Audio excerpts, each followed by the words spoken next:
let's go ahead and jump into the question. Yeah, let's do it. So we're talking about your routine as a golfer. People listening, if they've watched the podcast with you already, you've been playing golf your entire life. You played at a very high level when you were in high school. You won some events. You're competing in club events now. Like you are all in. We're talking about our routine. How important is it for you as a golfer to have a routine?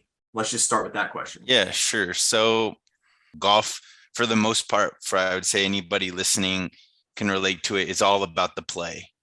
When's my next round? When's my next event? When's the next time I'm going to get out on the golf course with my buddies, whatever it is.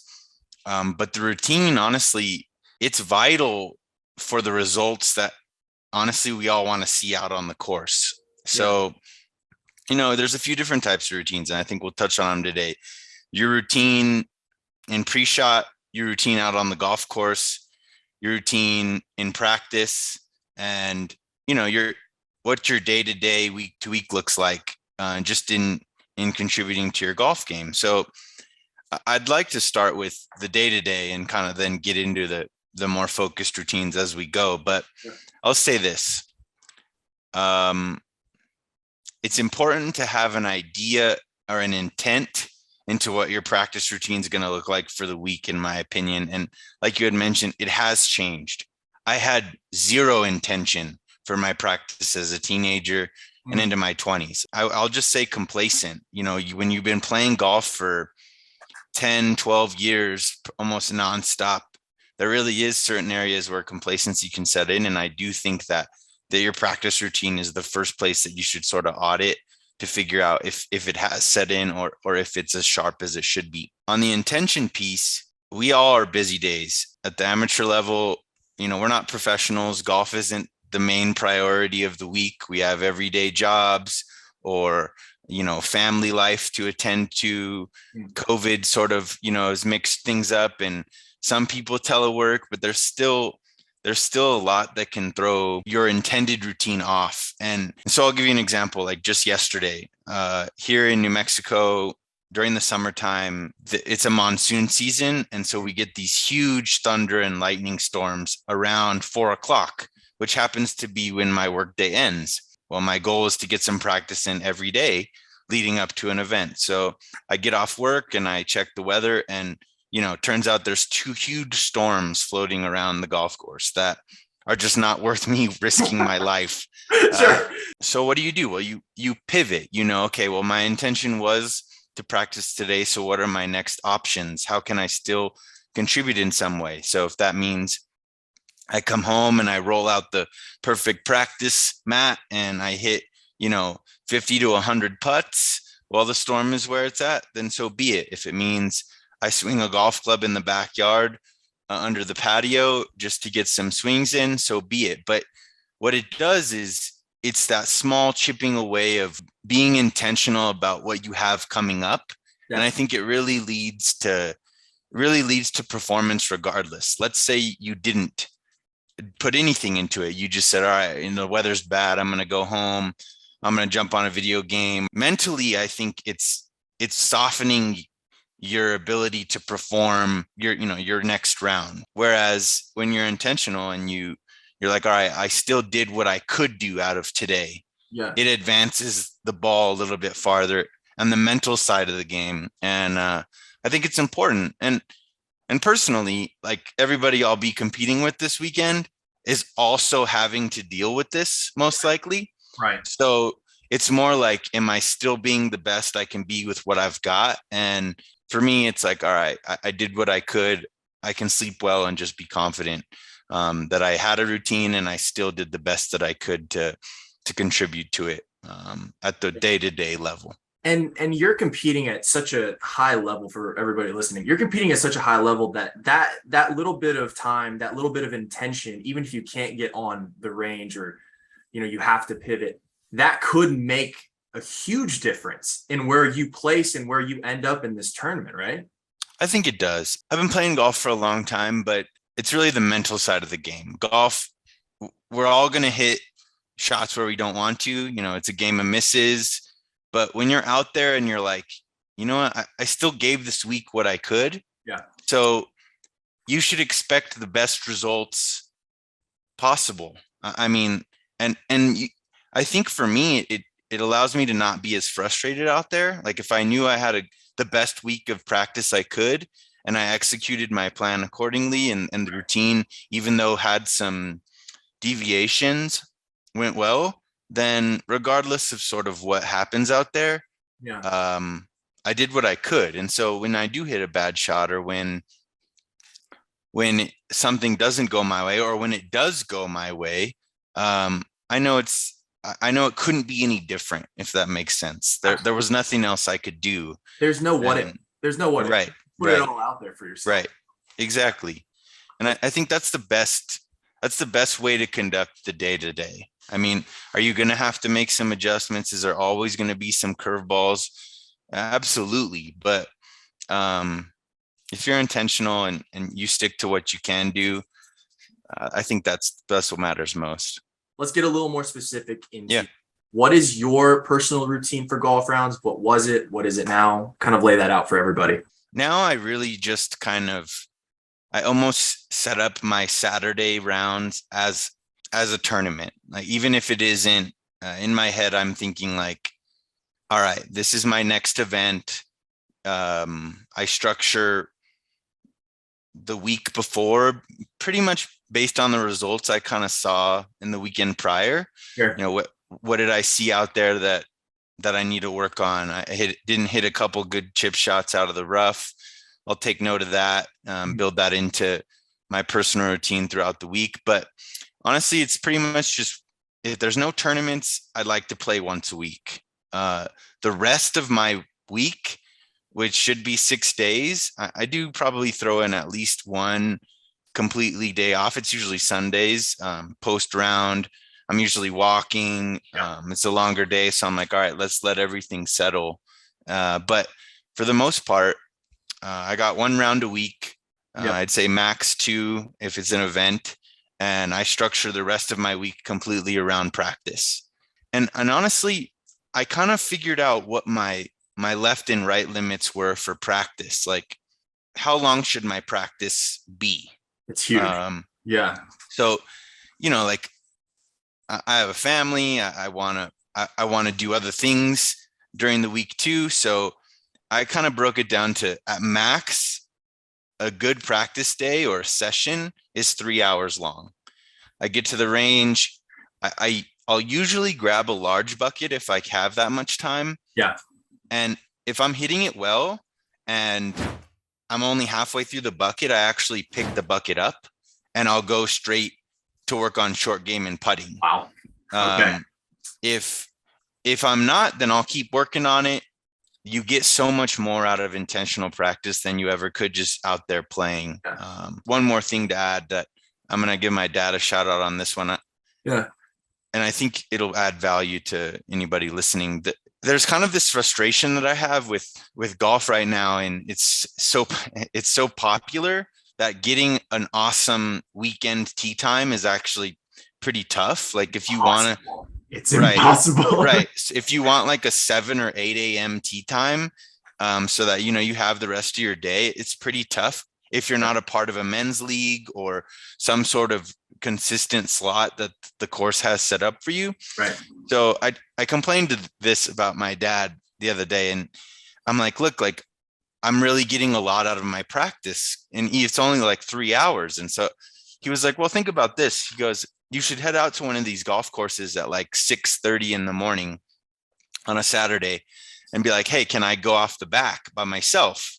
And regardless of what they charge you, he said, let's say they say yes, or let's say you can call around and talk to golf courses that would let you go do that. Right. Imagine just playing 2 or 3 balls on those 9 holes, and you're getting more golf out of a shorter window of time by yourself, no distractions, drop balls where you think you need to work on it. If you need to truly play a couple balls out, and it's just as much golf as your 4 or 5 hour round.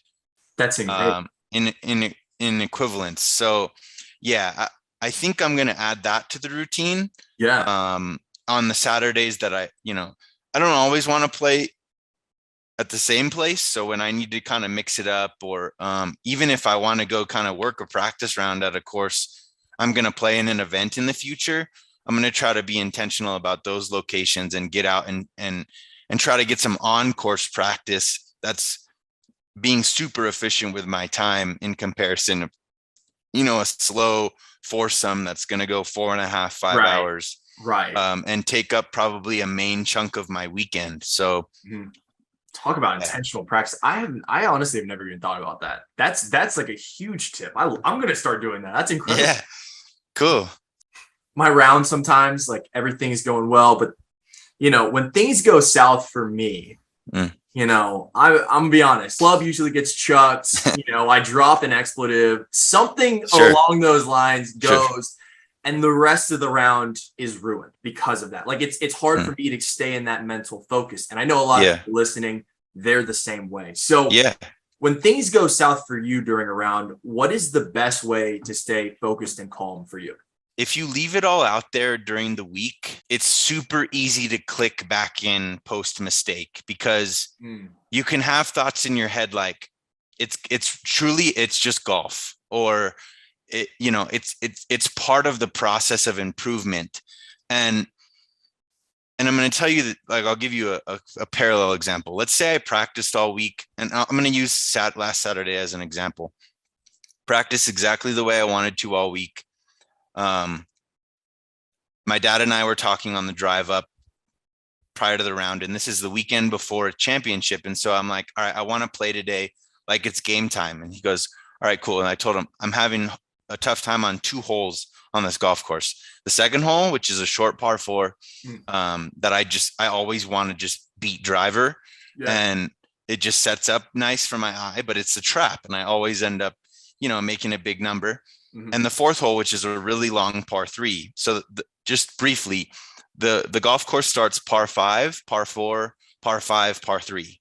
Okay. So you have 2 scoring holes and 2 extremely tough holes in a 4-hole stretch, which is by design, right? Yeah. You're probably going to pick up a shot on the par 5, but the designer wanted you to give it back on this short par 4 and on the par 3, number 4. Right. So he's like, look, in terms of the field, if you play for par on these tougher holes, that's where you're going to make up your shots. Yeah. People birdie par 5s. That's probably not where you're going to make up your shots. So I went out there. I had a good mindset. I was like, this is the strategy I should execute at the start of this round. I birdie 1, the first par 5. I hit a 3-iron off the tee on 2 instead of driver, and I have a full wedge in, and I lip out for birdie on 2, make par. But point being, like, it almost was birdie, and I played safe. Yeah. So that was a good lesson for me. I birdie 3, the second par 5. So I'm 2 under going to 4, and I'm like, oh, I'm off to the races, because if you get through 4, the rest of the golf course is kind of yours to eat. Yeah. And those 2 holes are really, really like a pivotal moment for scoring, for posting a low score. Gotcha. So I'm like, all right, 4 is like this 240-yard par 3, downhill, water on the left, dead on the right. So I'm like, you know what? I'm just going to hit it. I'm going to hit a 5-iron. And it's going to probably be 10 yards short, but I'm going to hit a 5-iron short right of the green. I should have an uphill right to left chip shot. That's where I want to be. So I do it. I hit a great 5-iron. My chip shot was executed poorly, and then I 3-putt for double. So I give all of those, all those birdies back on a hole that I was intentional about, that I envisioned, I practiced for, I planned for, but I doubled. Yeah. And I'm frustrated. Like, there's no question I didn't want to make double on that hole, especially after hitting my first shot the way I wanted to. Yeah. That's a tough pill to swallow. But at the end of it, I'm kind of like, look, what else could I have done? I did everything I could have. I left it all out there, and it was a faster recovery. To get back to the question you asked, when it goes south, I stay focused because I trust in what I put in prior to that round. That's huge. And am I always calm? No, I think that's a little unrealistic. I think it's even productive to show some visible frustration, and or just like, all right, like, I need to get back from this. And I think it happens faster when you do trust your routine, when you know you put the practice in, and when there's a lot of golf to play in reality at that point. I had 13 holes left after that. Yeah. So, at some point, getting on 6 tee box, I was like, all right, look, there's a lot of golf. I did what I needed to do. And it did. The round still ended around where I wanted it to. And let me tell you the flip side real quick. I play with these guys that only play golf. They don't practice often, and they're good. Like, these guys shoot in the 70s. They've been playing golf for, 20 plus years. They have a harder time bouncing back from tough holes. And I think it's because two things. That's happening because of their lack of practice, and they know that.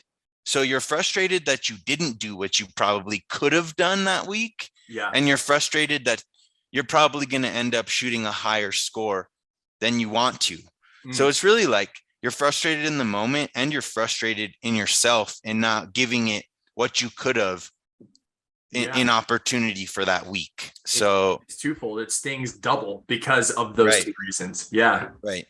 That is, I love that answer, because I also did not think that that's where you were going, because the preparation beforehand for you, I mean, it sounds like you have recapped your rounds beforehand. You changed your routine based off of that recap.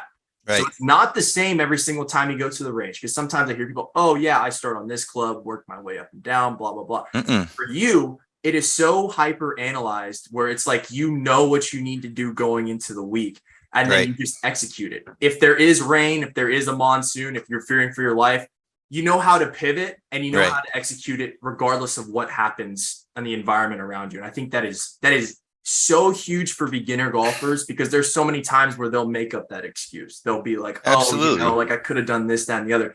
And then what I also love is that you talked about how the preparation for the hole during the round helps you accept the fact, you're like, look, there's nothing else I could have done on that. Right. You know, I made the smart decision. Golf happens. It happens, And so that twofold answer, that's going to be the kicker. I'm telling you right now. This is my last question for you. Yeah. Our whole thing for PureGolf, when you were on the podcast earlier, is we are trying to push for golfers to break 80. That is our main goal. We're setting up game plans for them. What is your number one tip for somebody that is at that point of, like, let's say 100, trying to get to breaking 80? What is your number one tip for somebody that wants to start implementing a golf routine? Because a lot of people at that score range don't really have one.